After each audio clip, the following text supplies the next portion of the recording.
સુરતમાંથી ફરી શંકાસ્પદ નકલી ઘી ઝડપાયું છે। ઉત્તરાયણ વિસ્તારમાં રંગોલી ચોકડી નજીક કોમ્પ્લેક્સમાં સજાનંદ અને ગજાનન નામથી પેકિંગ કરી ઘીનું વેચાણ કરતા ઉત્તરાયણ પોલીસ દ્વારા કાર્યવાહી કરવામાં આવી છે। પોલીસને મળેલ ગુપ્ત માહિતીના આધારે આ દરોડા પાડવામાં આવ્યા હતા। સ્થળ પરથી સજાનંદ અને ગજાનન જેવા નામથી પેકિંગ કરી વેચાણ માટે તૈયાર રાખવામાં આવેલ ઘીનો મોટી બ્રિક્સ મળી આવી હતી। પ્રાથમિક તપાસમાં ઘી શંકાસ્પદ અને નકલી હોવાનું અનુમાન બાંધવામાં આવી રહ્યું છે।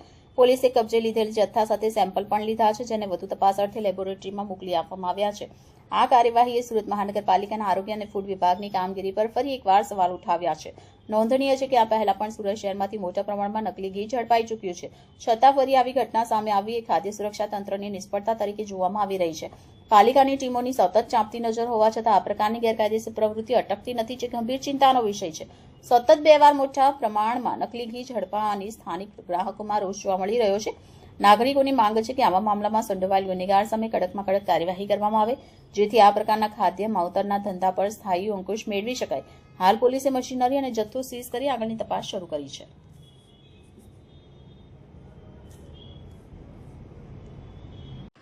સાહેબ, આપનું નામ ને ડેઝિગ્નેશન? મારું નામ B R Brahmbhatt, food safety officer, Surat Mahanagarpalika. સાહેબ, શું કાર્યવાહી છે? કેટલી ગંભીર બાબત? કેટલો જથ્થો?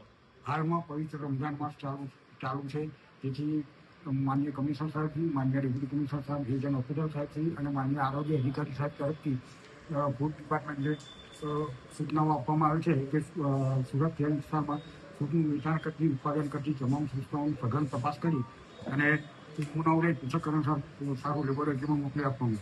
ગત રોજ અમને માહિતી મળેલ કે 106-108 અવસર પ્લાઝા, ઉમરા વેલેન્ડા રોડ, વેલેન્ડા સુરતના સ્થળે આવેલ ટાટા ડેરી પ્રોડક્ટ નામની સંસ્થામાં શંકાસ્પદ ઘીનું ઉત્પાદન થઈ રહ્યું છે, જેથી અમારે ત્યાં તપાસ કરી અને 2 નમૂનાને પૃથ્થકરણ સારું લેબોરેટરીમાં મોકલી આપવામાં આવે છે।